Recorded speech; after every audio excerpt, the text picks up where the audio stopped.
Well, the light is beginning to fail now, but here I have a, what's that? What are you? Are you an adventurous cat? Yeah. This is a pomegranate tree, and it keeps getting covered. I mean, when I came here, it was just covered with vines, and it's starting to recover. But what I don't want to do really is cut too much of it back. You see I cut a bit back there. But it reaches out because it wants to escape the vines, and but it seems to be sort of at least recovering. So what I wanted to do is to sort of chop it back, maybe back to there. But as you can see, all this new growth is so far forward.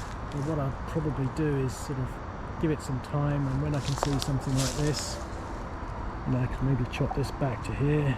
But I lose all of that, but I don't want it sort of waiting over too much. I've never had a pomegranate at all.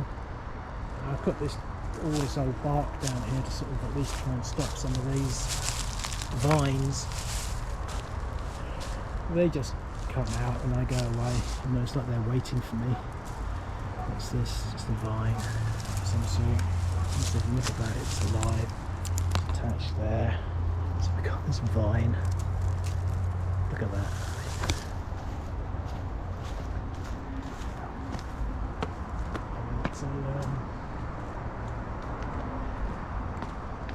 I've been here now for 3 months. Well, not 3 months. 2 months and a week or so. I've got a week or so left, and I really haven't done much with the garden. I've done some major maintenance. You know, stuff like this it's just waiting there. So I mean, you've got to bear in mind that this was caked. You know, you couldn't see it. So, you know, it's come quite a way.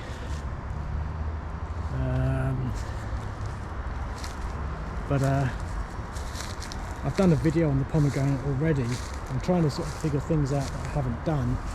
But because the light's going down, I thought, well, it's probably all this other stuff's too dark now. I get up too late, and but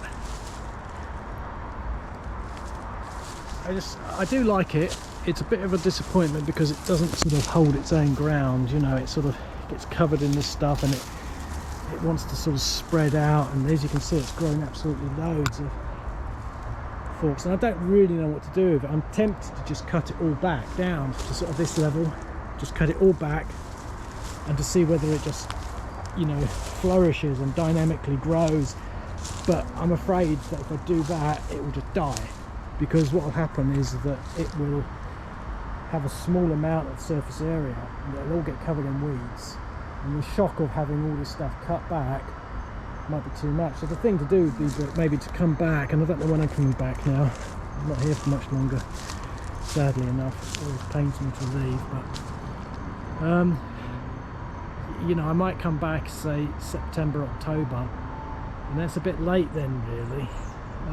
But I might come back in September, October, and then I'll have to cut back all the vines that have grown on it, and then I might just cut it back.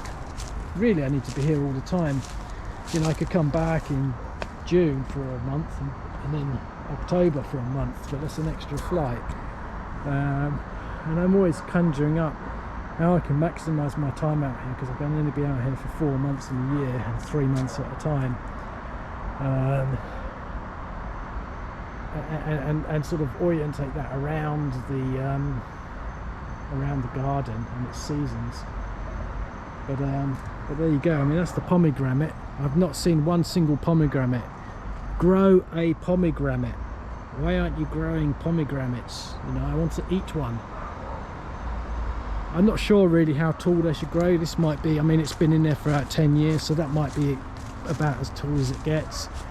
You know, it looks as though what it wants, I mean, obviously it wasn't lots of little shreds like that, so it's obviously growing these new shreds. So this is a new one. You can sort of see maybe these are new ones, and these are the older ones. So somewhere in there's going to be, you know, new shoots, and some of these old ones I could probably prune out. I mean, that looks dead to me. But